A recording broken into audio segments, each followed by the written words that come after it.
இப்போ நம்ம என்ன பண்ணுவோம், இப்போ நம்ம ஃபிரிக்ஷன் ஃபேக்டர் சார்ட் எப்படின்னு பார்ப்போம். ஃபிரிக்ஷன் ஃபேக்டர் சார்ட்ல எப்படிலாம் கண்டுபிடிக்கலாம், ஃபிரிக்ஷன் ஃபேக்டர் சார்ட் இந்த சார்ட்டை யூஸ் பண்ணி எப்படி நம்ம ஃபிரிக்ஷன் ஃபேக்டர் கண்டுபிடிக்கலாம், எஃப்எஸ் ஃபிரிக்ஷன் ஃபேக்டர் கண்டுபிடிக்கலாம் பார்க்கலாம். அதுக்கு வந்து ஒரு சின்ன பார்க்கலாம்.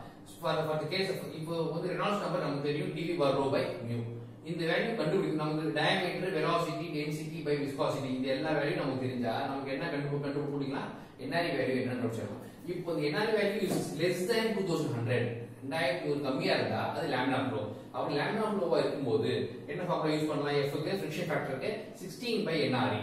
ஓகே, இப்போ இதே மாதிரி NRE வேல்யூ கண்டுபிடிக்கும் போது இந்த value dv rho by mu எல்லாம் போட்டு கண்டுபிடிக்கும் போது if the NRE value is greater than 4000 இருந்தா ஃபிரிக்ஷன் ஃபேக்டர் எப்படி கண்டுபிடிக்கலாம், 0.078 divided by NRE to the power of 0.25 கண்டுபிடிக்கலாம். இந்த ரெண்டு கேஸும் எப்போ for the case of smooth பைப்புக்கு இந்த ரெண்டு ஃபார்முலா ஓகே. இப்போ ரஃப் பைப்பா இருக்கு அப்படின்னா என்ன பண்ணலாம், அதே மாதிரி NRE வேல்யூ கண்டுபிடிக்கும் போது இப்போ 2100 கம்மியா இருந்தா ரஃப் பைப்புக்கும் என்ன இருக்கும், for the case of a laminar flow க்கு இதான் relation, F is equal to 16 by NRE தான் relation for the case of a laminar flow in the case of a rough pipe. அதே இப்போ turbulent flowல rough pipe இருந்ததுன்னா என்ன பண்ணலாம், turbulent flow என்ன NRE value கண்டுபிடிக்கும் போது இந்த வேல்யூ is greater than 4000. அப்போ turbulent flowல இருக்கும்போது rough pipe இருக்கும்போது உங்களுக்கு என்ன ரிலேஷன் என்ன, F க்கும் NRE க்கும் F is equal 1 by root of 4F is equal to 2 log base 10 into R by K plus 1.74.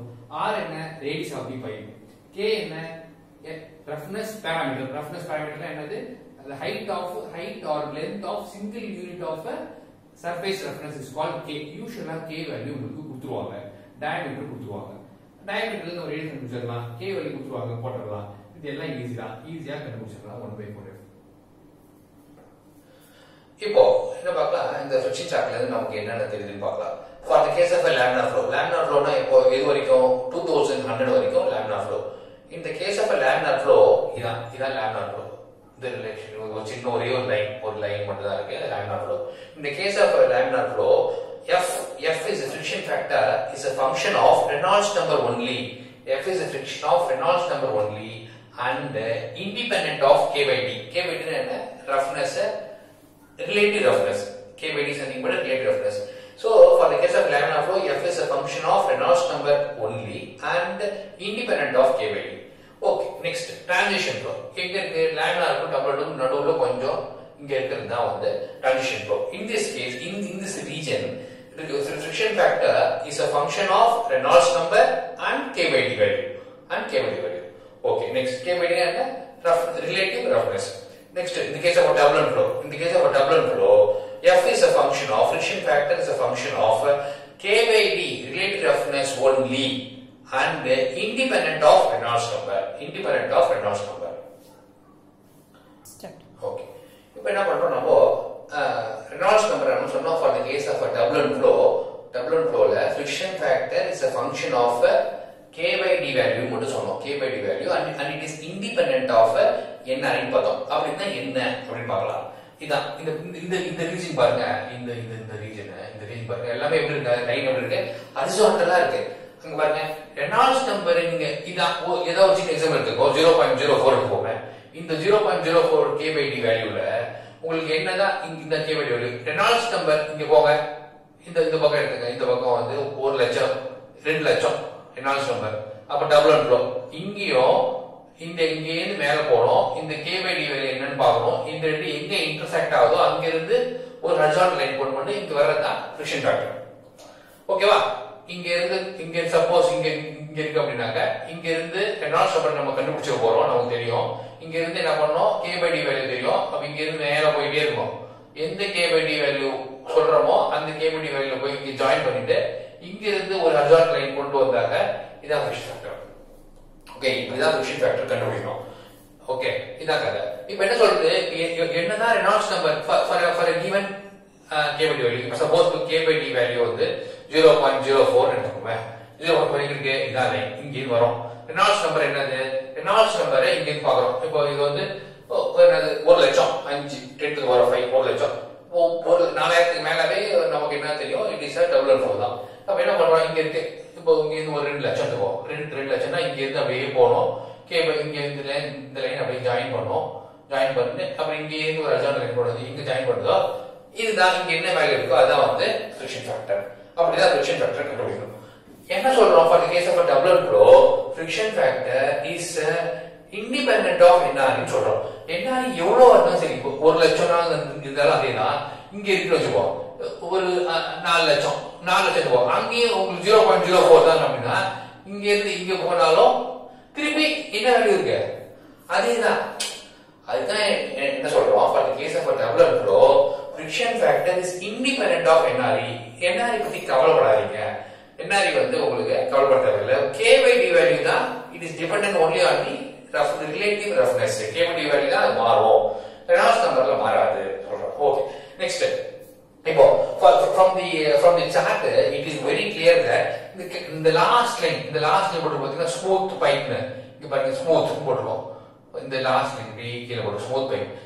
In the case of a smooth pipe, as the Reynolds number increases increase ஆக உங்களுக்கு என்ன ஆகும்? இந்த friction factor கம்மியாயிட்டே போகுது. இங்க பாருங்க இந்த line போயிட்டு இருக்கு. இந்த லைன் என்னது? Smooth line. இங்க இருந்து ரெனால்ட்ஸ் நம்பர் இப்போ இங்க இருக்கு வச்சுக்கோம். இது வந்து 10,000 இங்க இருக்கு. என்னது friction factor? என்ன இவ்வளவு தூரம் இருக்கு. இங்க இருந்து 1 லட்சம் இல்ல 10 லட்சம் இங்க போயிடுச்சு. 10 லட்சத்துல இங்க போனா எப்படி இருக்கும்? இங்க கம்மியாயிடும். As the Reynolds number for the case of a smooth pipe, as the Reynolds number increases, friction factor decreases. Friction factor என்ன ஆகும்? கம்மியாயிட்டே போகும். எப்போ Reynolds number அதிகமாக. Okay, first point. அது பாருங்க அதே மாதிரி லேமினார் ஃப்ளோல பாருங்க. Reynolds number இங்க பக்கமா இருக்கு. இங்க இருக்கு Reynolds number. லேமினார் ஃப்ளோல இங்க இருக்கும்போது எப்படி இருக்கும்? friction factor அதிகமா இருக்கு. ரெனால்ட்ஸ் நம்பர் அதிகமாக இங்க என்ன இருக்கு? இங்க போய் ஹிட் ஆயிட்டு வரும்போது கம்மியாயிடுச்சு. இங்க இருக்கும்போது என்ன இருக்கும்? இங்க போய் கிட்ட போது அதிகமா இருக்கு. From the chart it is clear that as the Reynolds number increases, friction factor decreases. இந்த condition எப்போ? For the smooth pipe. For the case of a turbulent flow, as the K by D value increases, increase ஆக உங்களுக்கு for a given Reynolds number இங்க இருக்கு வச்சுக்கோ.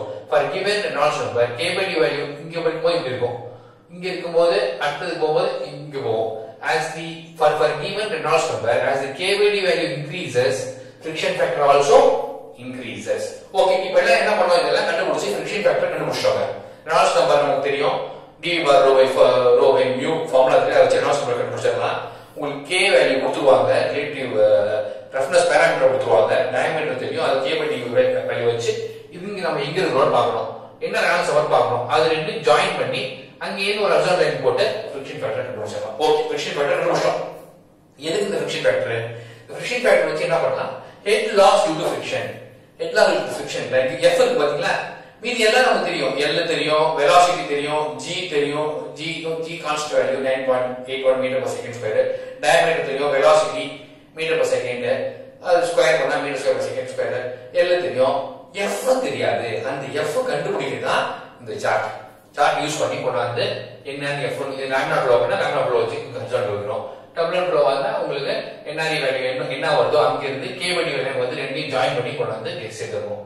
Reynolds number இருந்தா இங்க என்ன ரெனால்ட்ஸ் நம்பர் சொல்றாங்களோ அங்க இருந்து நேரா போயிட்டு இந்த சார்ட்ல கட் பண்ணி இந்த பக்கம் வந்தாங்க உங்களுக்கு F வேல்யூ கிடைச்சிரும்.